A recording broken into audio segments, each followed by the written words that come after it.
মহান আল্লাহ রাব্বুল আলামিনের জন্য যিনি বড় ভালোবেসে আমাদেরকে ইসলাম ধর্মের জন্য গ্রহণ করার তৌফিক দান করেছেন, যে আল্লাহ রাব্বুল আলামিন আমাদের শরীরকে সুস্থ রেখে পবিত্র মসজিদে আসার তৌফিক দান করেছেন, সে আল্লাহ রাব্বুল আলামিনের প্রতি আমরা সকলে মিলে শুকরিয়া আদায় করে সকলে বলেন আলহামদুলিল্লাহ।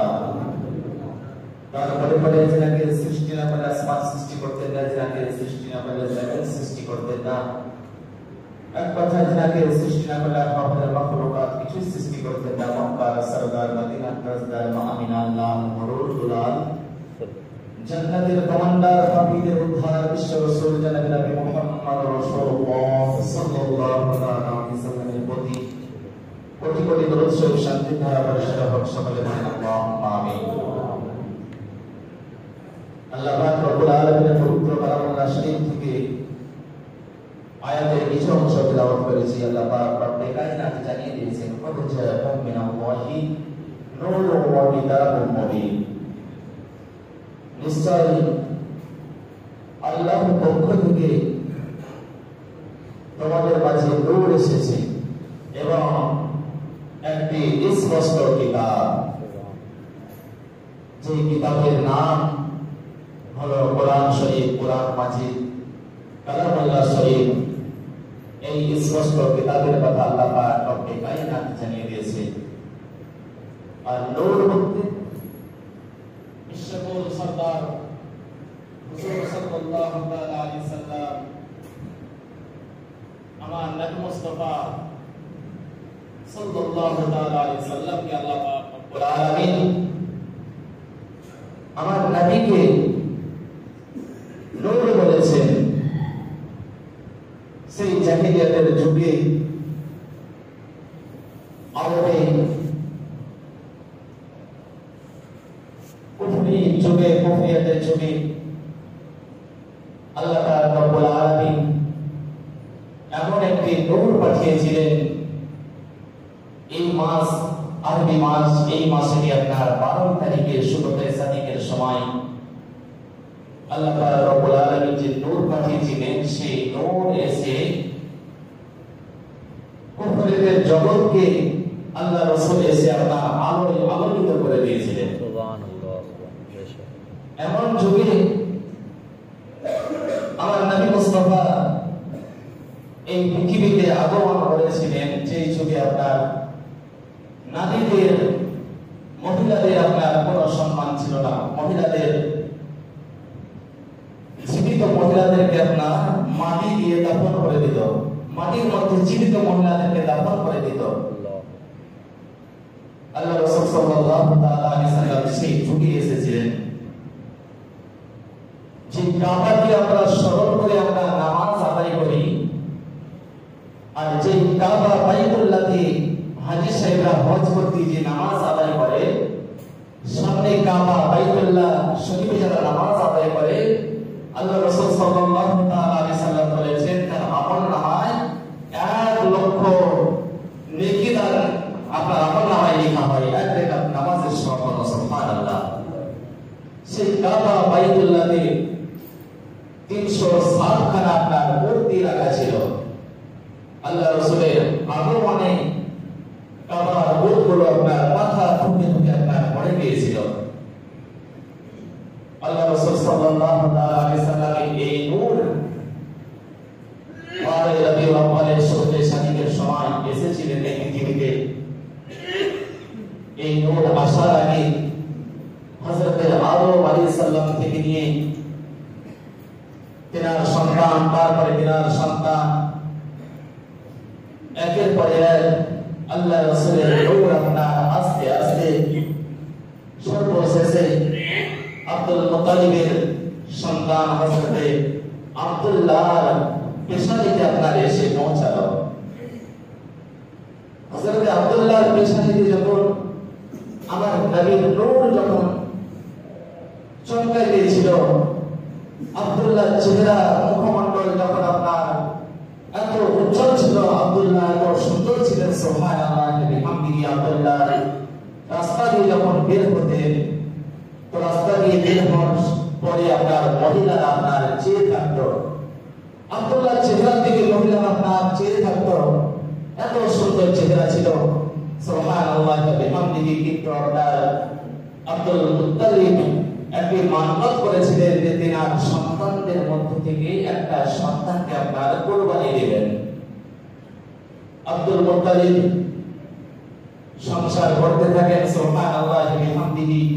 কিন্তু উনি কুরবানির কথা আপনার ভুলে গিয়েছিলেন। একদিন স্বপ্নে আপনার দেখতে আছে আব্দুল মুত্তালিব, আল্লাহ পাক রব্বুল আলামিন তাকে স্বপ্নে দেখাচ্ছেন যে আব্দুল মুত্তালিব, তুমি তোমার মান্যত পূরণ করো। তুমি মান্যত করেছিলে যে তোমার সন্তানদের মধ্যে একটি সন্তানকে কুরবানি দিবে, তুমি মান্যত পূরণ করো। আব্দুল মুত্তালিব যখন এই স্বপ্ন দেখলেন, তিনার সমস্ত সন্তানদেরকে আপনার ডাকার পরে বলতে আছে, এ আমার সন্তানেরা, আমি আল্লাহ পাক রব্বুল আলামিনের কাছে একটা মান্যত করেছিলাম, যে মান্যত আমার পূর্ণ হয়েছে, কিন্তু ওই মান্যতটা আমার কাজ কমপ্লিট হয়েছে, কিন্তু মান্যত আমার পূরণ করা হয়নি। আমি এই মান্যত মেরেছিলাম যে আমার সন্তানদের মধ্যে একটি সন্তানকে আমি আল্লাহর রাস্তায় কুরবানি দেব। আব্দুল মুত্তালিবের সমস্ত সন্তানেরা সবাই প্রস্তুত, আমরা কুরবানির জন্য প্রস্তুত আছি, আপনি আমাদেরকে কুরবানি করুন।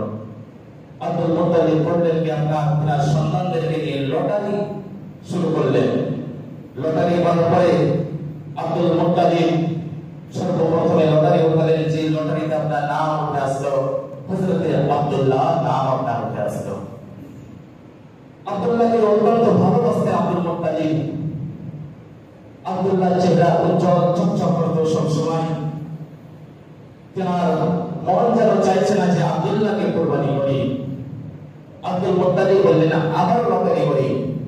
আবার লটারি করলেন, তো দ্বিতীয়বার আব্দুল্লাহ নাম আপনার ওই লটারিতে আপনার উঠে আসলো। আব্দুল মুত্তালিব তিনি বললেন, তিনবার, তৃতীয়বার আবার সে আপনার লটারি যখন নাম উঠাতে গেলেন, তৃতীয়বার অবস্থাতে আব্দুল্লাহ নাম আপনার উঠে আসলো। সুবহানাল্লাহ ওয়া বিহামদিহি। তিনবার আব্দুল্লাহ নাম আপনার উঠে আসলো। আব্দুল মুত্তালিব আব্দুল্লাহকে আপনার কুরবানি করবেন। এমন অবস্থায় সেই যুগে আপনার যারা প্রচুর ব্যক্তি ছিলেন, তিনাদের কাছে আপনার গেলেন। ধর্মীয় গুরু যারা ছিলেন, তিনাদের কাছে গেলেন। যাওয়ার পরে আপনার স্বপ্নের কথা আপনার মধ্যে আছে। সুবহানাল্লাহ ওয়া বিহামদিহি।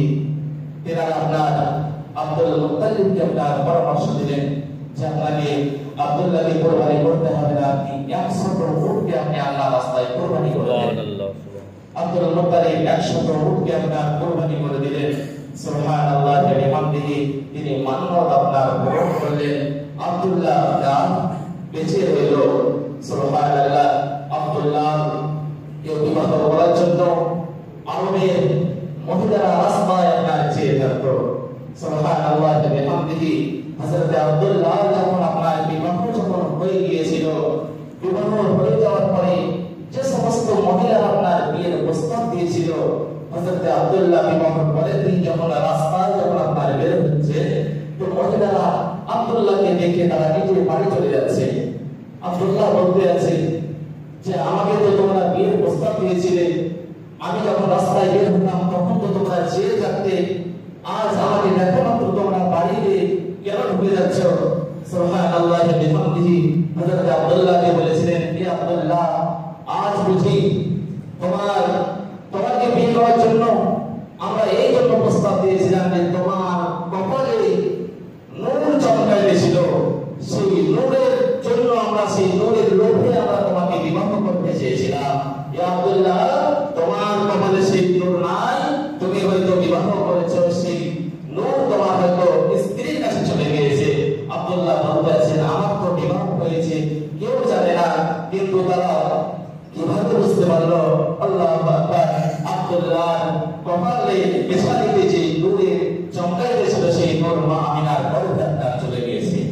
সেই নূর হচ্ছে আপনার নারী, আমার নারী বিশ্বনবী আকা মুস্তাফা জনাবে মুহাম্মদ রাসূলুল্লাহ সাল্লাল্লাহু আলাইহি ওয়াসাল্লাম। এই নবী এসে জাহিলিয়াতের যুগে আলোকিত করে দিয়েছেন। আমার নবী মুস্তাফা এই পৃথিবীতে আগমন হয়ে আমার নবী মুস্তাফা দেখিয়ে দিয়েছেন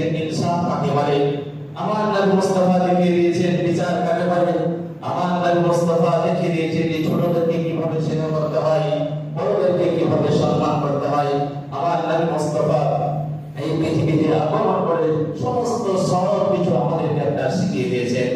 আর সেই নবীর আগমন দিবস আপনার চলে এসেছে এই পবিত্র মাহে রবিউল আউয়াল মাস, যেই তারিখ পড়েছে আগামী শুক্রবারের দিন। আগামী বৃহস্পতিবার সন্ধ্যার পর থেকে নিয়ে 12 রবিউল আউয়াল আপনার শুরু। সুবহানাল্লাহ ওয়া বিহামদিহি। আমার নবী মুস্তাফা মায়ের গর্ভে যখন আপনার ছিলেন, মায়ের গর্ভে থাকা অবস্থায় হযরত আব্দুল্লাহ এই পৃথিবী ছেড়ে আপনার চলে গিয়েছিলেন। আল্লাহু আকবার।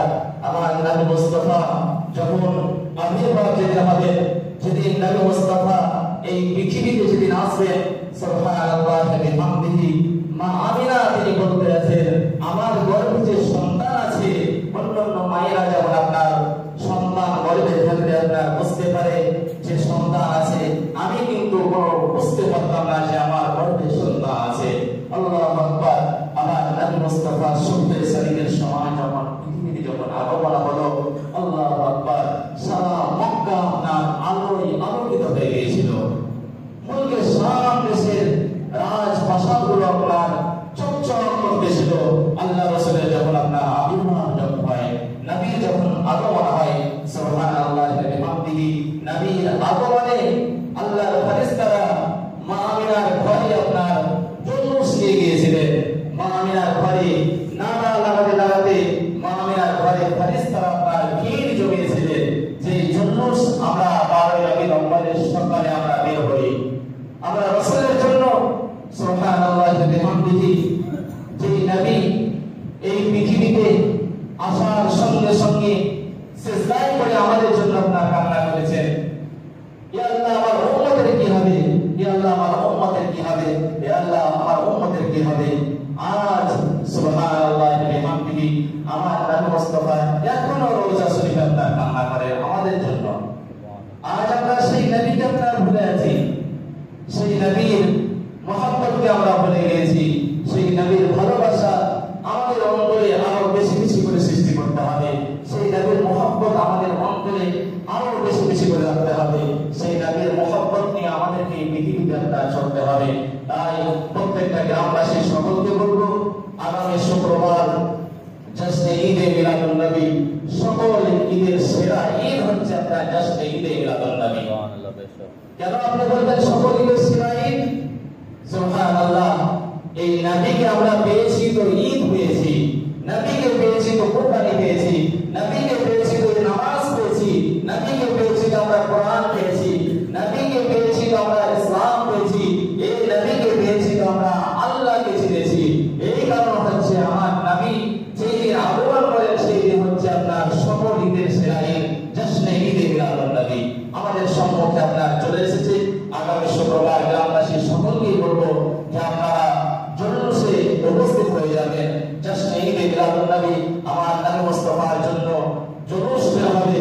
আমার নবী মুস্তাফার জন্য আপনারা একটা দিন সময় দিয়ে সমস্ত সময় একজোট হয়ে আমরা জুলুস বের করব।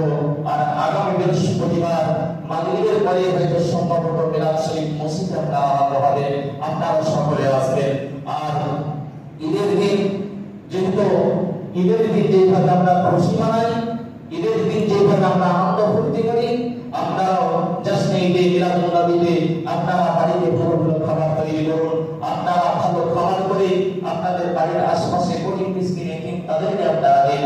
আর এই ঈদে বেশি বেশি করে খুশি মানান। আল্লাহ তাআলা রব্বুল আলামিন